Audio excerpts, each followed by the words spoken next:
Hey guys, it's Cassandra Williams from Educational Innovation 360. Super excited about today's topic because this is the reality. This is what is happening now. We are looking for those smart principals that are using micro coaching and culture as well as AI to keep teachers informed. Right now, they're facing burnout. You have staffing shortages because a lot of people are not coming back next year, and your culture is under pressure. But to be really honest, we as leaders, as principal leaders, need to kind of rethink what does this look like to support a culture? What does this look like to minimize workload? And so today I'm going to show you some people that are doing it and how you can do it at your school. I think you can kind of attest to kind of what is happening and how real this crisis is. What we know is definitely 39% are truly burnout.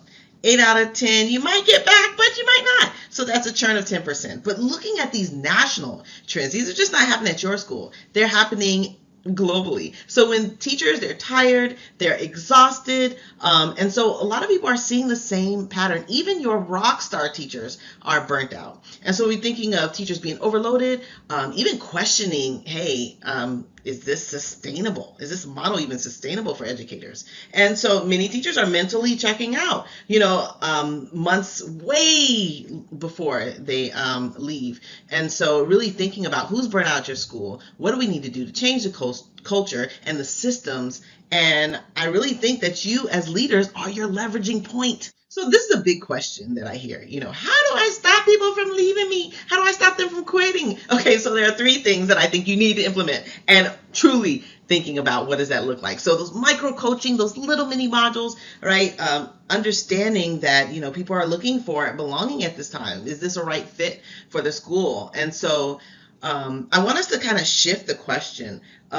Isn't kind of the real issue isn't like, how do I stop people from quitting? It's kind of, how do I make this place where teachers love it and they want to stay? To be honest, every school that actually turns retention around, masters these 3 components below. So thinking about the micro coaching, the culture where high belonging, where everybody wants to be here, and then thinking about what are the AI tools that you're implementing, right? We all are looking to work together. What are you doing to bring people together and have your staff stop feeling like they are kind of drowning and failing professionally? And we want them to kind of be revived and live again. So to be honest, first you really have to name it, right? We are burnt out, overworked, lack of support, thinking of naming these problems for our teachers. Student challenges, there is no money, so there's a compensation gap. And so thinking about burnout isn't about kind of teachers not being resilient, because you can still be resilient and just exhausted. So thinking about how do we support these systems and stop asking them to do unsustainable work without the adequate support necessary. So you and I both know that teachers are just incredible at what they do, but there's so much on their plate that is just crushing them.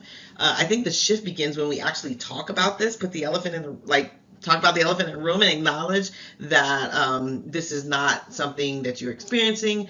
It's an it's an institution organizational signal to let us know it is time to kind of make a change. But here are the main root causes of burnout: excessive workload, our student challenges. One of the things that I kind of brought up to multiple principals is that, hey, a lot of our ABA centers are losing funding, so a lot of parents are pulling kids out of ABA and moving them into our spaces. And so we're starting to get an uptick of students that need support and services on how does schooling work. And so we are starting to kind of feel the pressure about our student challenges. And then of course there's lack of support, and then a lot of us are not getting paid. Well, leaders, principals, I think we all, principals as well as teachers, as well as aides, as well as daycare. I mean, anybody in education, I don't think is getting paid their worth. To be honest, let me tell you, this is the time where most people kind of bring me on and hire me when we have tried all the things at the beginning of the year and it kind of doesn't work and we're still struggling.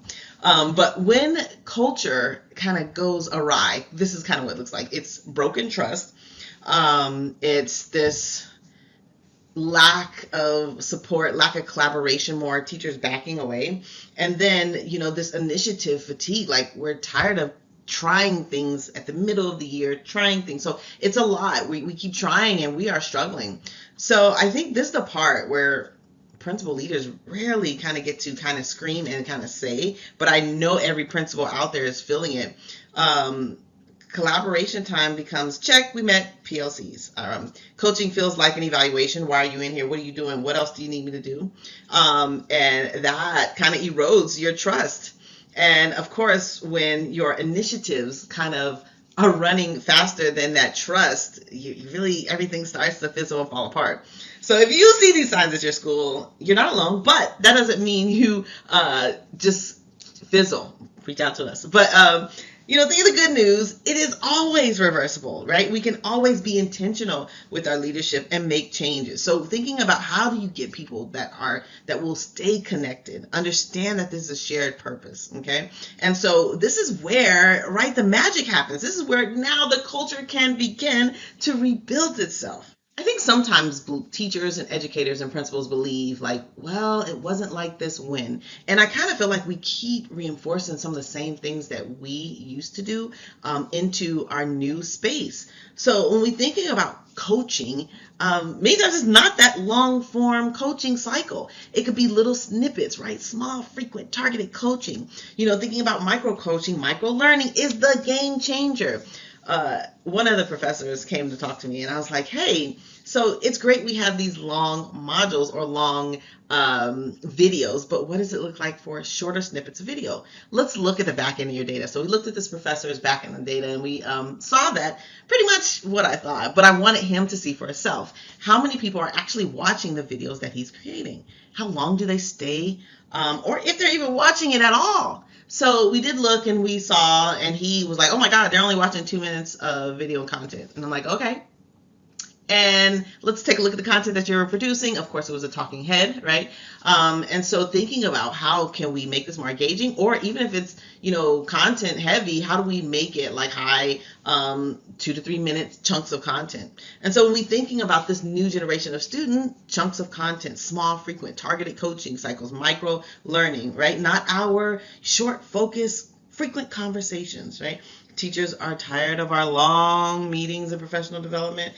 They just need kind of somebody who checks in with them, helps them troubleshoot some things, celebrates their win. I don't see enough celebration in schools anymore. I go there and it's so sad that I don't see just so much celebrations. And so when I know when leaders implement these micro coaching, teachers feel supported, not kind of judged like, oh my gosh, she's in here for another evaluation. And the needle starts to move in the right direction. So think short and focused, frequent and predictable, right? No unpredictable pop-ups, and then just data informed. And of course, we're always thinking of human centered.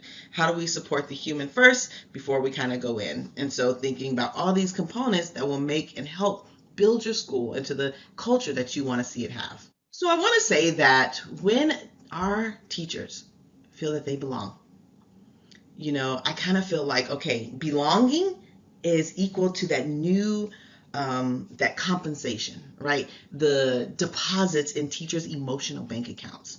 Now, granted, I definitely believe they need to be paid, like pay our teachers. What are you talking about? But if I, as an educator, feel that you have my best intention at heart and I want to belong to this space, right? So we know we can't raise salaries, but we can raise belonging. And teachers where they stay, where they feel safe, trusted, they feel a part of the very mission that you are providing. They feel that there is kind of measurable retention strategies that's happening. And so when teachers just walk in the door and feel like, okay, this is my place, these are my people, it kind of exceeds other opportunities. So just thinking of what are you doing to make sure that your teachers feel that they're a part of the very space that they're working.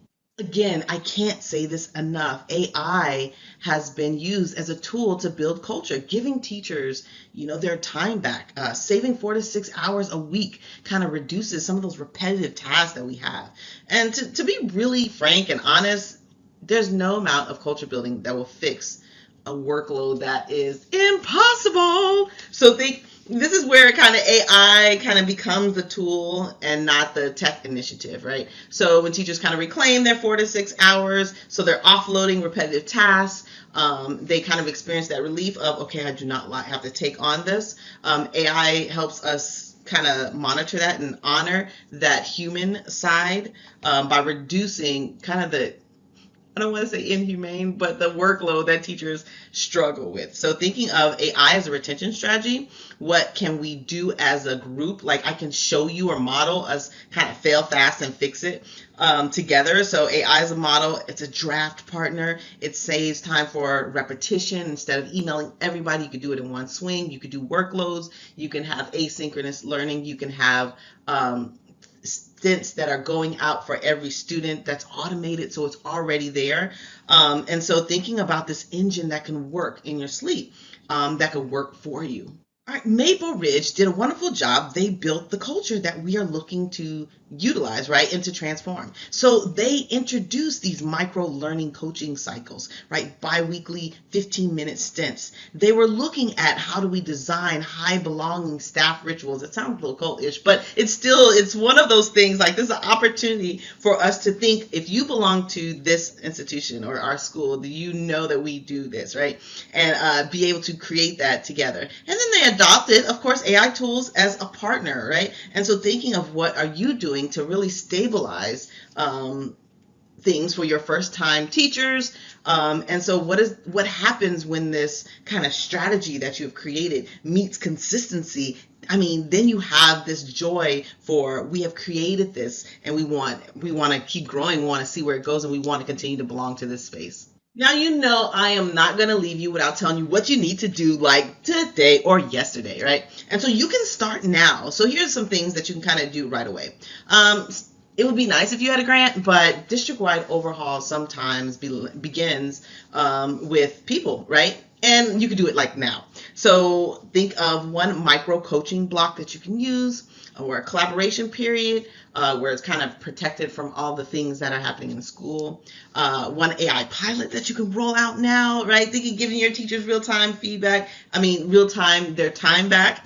What are some like little small moves that can kind of compound fast so teachers feel that they're making a difference from day to day from experiences? Thinking about how do we solve this leadership struggle and this support to want teachers to stay, and making sure we can kind of create smart goals around these items. So, of course, micro coaching, belonging, workload moves, quick wins, celebrate wins, and go on from day to day.